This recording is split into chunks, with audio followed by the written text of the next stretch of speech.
Bonjour, que le Seigneur vous bénisse. C'est Café Matinal. Nous sommes là pour parler dans notre série d'enseignements sur la foi. Je veux juste parler sur la foi. Ce matin, nous allons exploiter le texte connu de tous, qui est Hébreux chapitre 11, verset 6.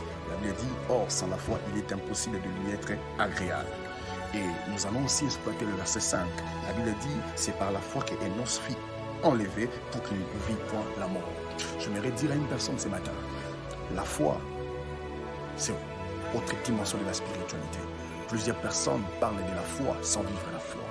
Plusieurs personnes veulent expérimenter ces choses sans conquérir le monde de l'esprit.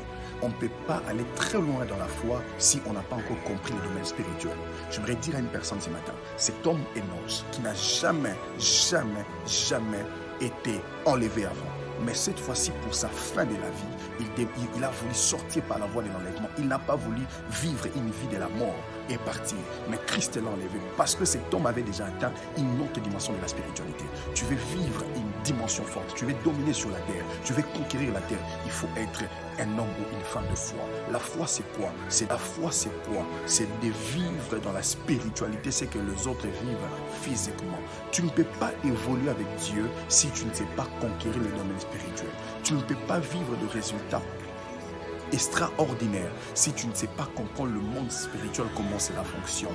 J'aimerais dire à une personne, avant de parler, commander, avant de demander, ordonner, j'aimerais t'attirer vers la dimension spirituelle de la foi. La foi, c'est quoi? La foi nous permet de ne pas avoir les yeux ou les regards sur le processus, mais d'avoir plus le regard sur le résultat.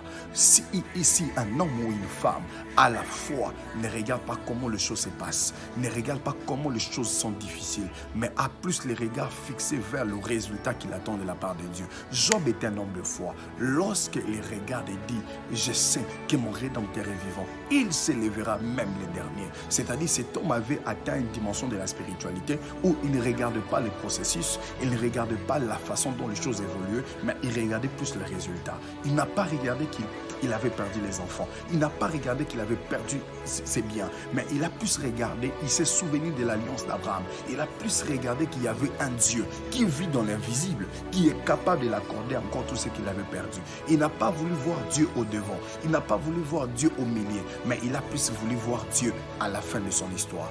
Ne regarde pas le processus, ne regarde pas la manière dont les choses se passent, mais regarde le résultat que Dieu t'a promis. Que Dieu te bénisse.